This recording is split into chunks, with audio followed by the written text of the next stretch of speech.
আসসালামু আলাইকুম। আমার চ্যানেলে আপনাদের সকলকে স্বাগত।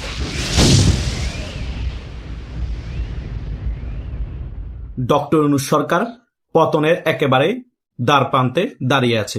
শুধু ধাক্কা দিলেই পড়ে যাবে, কিন্তু ধাক্কাটা দিবে কে?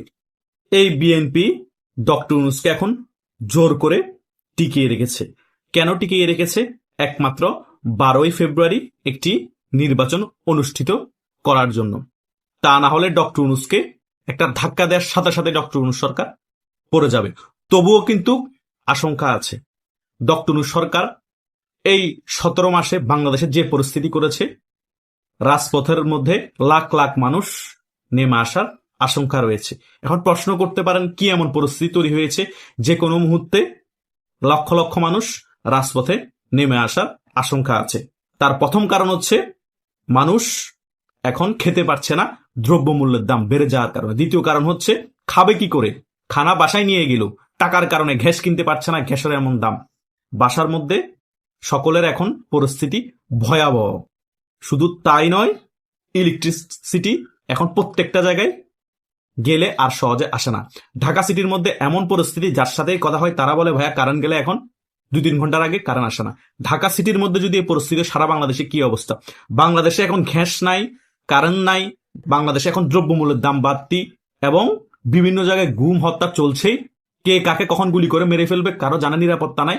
এই দিক দিয়ে সাউয়া হাদিকে নিয়ে সবাই পড়ে আছে। দেশের মধ্যে এক গন্ডগোল লেগে আছে।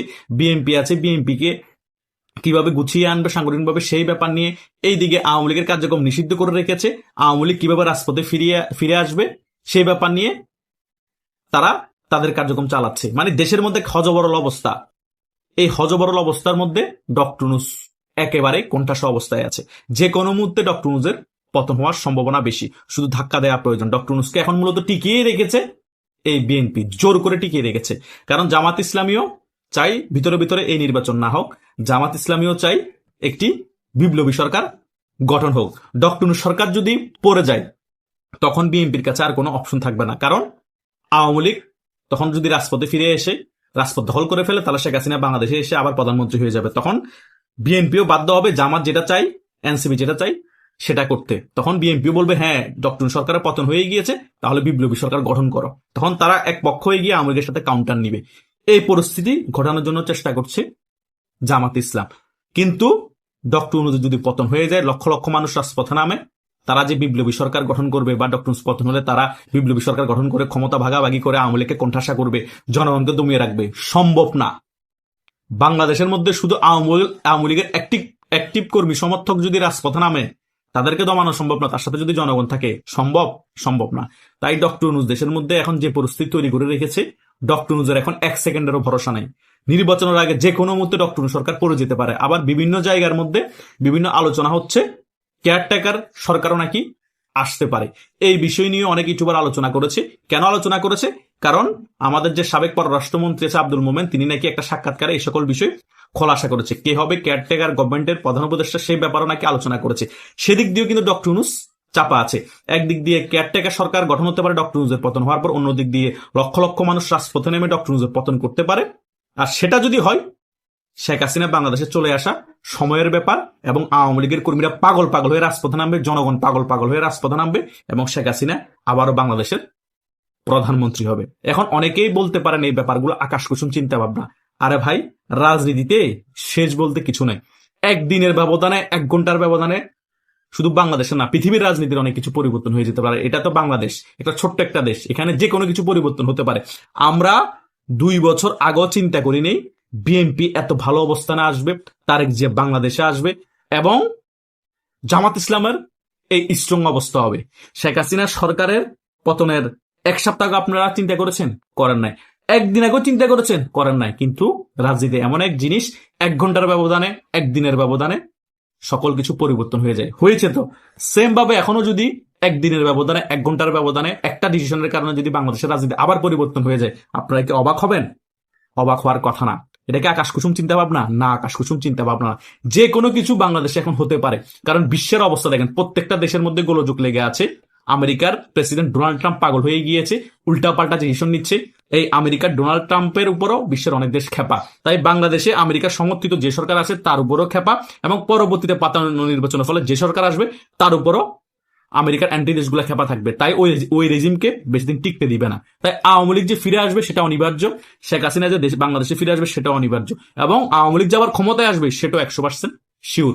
পৃথিবীর মধ্যে কোন রাষ্ট্র শাসক আজীবন ক্ষমতায় থাকতে পারে নাই, কোন রাজনৈতিক দল আজীবন ক্ষমতায় থাকতে পারে নাই। পতন আজকেও কালকেও হয়েছে।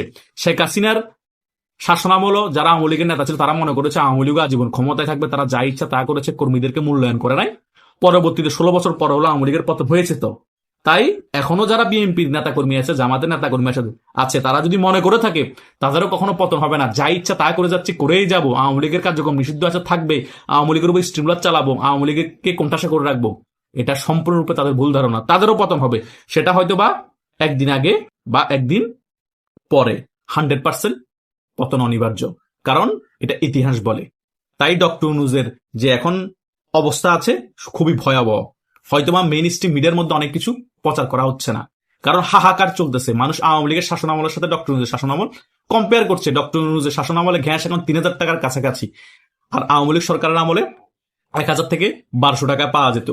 আওয়ামী লীগের শাসনামলে বাজারে গেলে 500 টাকা দিয়ে যে বাজার করা যেত, এখন ডক্টর ইউনূসের শাসনামলে তা 1,500 থেকে 2,000 টাকার উপর চলে যায়। রিকশালারা এখন আগে যে বাজার করতে পারতো ইনকাম দিয়ে, সে বাজারটা এখন করতে পারছে না, বরং ইনকামও কমে গিয়েছে। তাদের এখন হাহাকার চলতেছে।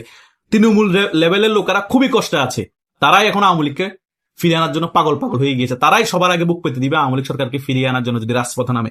এটাই হচ্ছে বাস্তবতা। তাই যতই চেষ্টা করুন, যতই আওয়ামী লীগকে কোণঠাসা করে রাখার চেষ্টা করুন, যতই আওয়ামী লীগের কর্মীদেরকে মিথ্যা মামলা দিয়ে গ্রেপ্তার করুন, এই আওয়ামী লীগকে দমাতে পারবেন না। এই আওয়ামী লীগের পাশে এখন বাংলাদেশের জনগণ দাঁড়িয়ে গিয়েছে, এবং আওয়ামী লীগ রাজপথে নামলে, সাধারণ জনগণ রাজপথে নামলে এদেরকে ঠেকানোর ক্ষমতা বাংলাদেশের মধ্যে কোনো শক্তির নাই।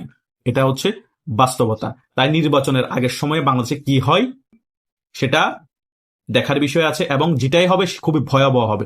আর যদি বাংলাদেশে ওই রকম ভয়াবহ পরিস্থিতি সৃষ্টি না হয় তাহলে তো বাংলাদেশের মানুষের জন্যই ভালো। আর যদি সৃষ্টি হয় তবুও ভালো, অন্তত আবার আওয়ামী লীগ সরকার আসলে, শেখ হাসিনা দেশে ফিরে আসলে একটা স্টেবল অবস্থা হবে। কারণ আওয়ামী লীগ সরকার শাসন আমলে বাংলাদেশ একটা স্টেবল অবস্থায় ছিল। যতই স্বৈরা শাসন ছিল বলেন, যত স্বৈরা শাসক বলেন, যতই দুর্নীতি করেছে বলেন, অন্তত বাংলাদেশের মানুষ শান্তিতে ঘুমাতে পেরেছে। দেশের এই খারাপ পরিস্থিতি তৈরি হয়নি, দ্রব্যমূল্যের এত দাম হয়নি, কষ্ট করে নাই মানুষ। যে মানুষ আগে দৈনিক 1000 টাকা কামাতো, সে মানুষ এখন 500 টাকা কামাচ্ছে। তাদের মনে খুবই কষ্ট, তারা বুক ফেটে যায়, মুখ দিয়ে কিছু বলতে পারে না ভয়ে। তারপরে এখন অনেকে বলা শুরু করে দিয়েছে। এই হচ্ছে বাংলাদেশের বাস্তব পরিস্থিতি। তাই যে কোনো মুহূর্তে বাংলাদেশে লাখ লাখ মানুষ নামার আশঙ্কা আছে। আমি বলে দিলাম, হয়তো নির্বাচনের আগে বা নির্বাচনের পরবর্তী সময় কিন্তু নামবে, এটা 100%। আওয়ামী লীগের কর্মী নামা লাগবে না, বাংলাদেশের সাধারণ মানুষই বাধ্য হয়ে নামবে। দেশের মধ্যে এখন অঘোষিত দুর্ভিক্ষ চলছে, কেউ মানেন আর না মানেন। আশা করছি আপনারা সকল বিষয় বুঝতে পেরেছেন। আপনাদের যদি কোনো মতামত থাকে কমেন্ট করে জানাতে পারেন। ধন্যবাদ সকল।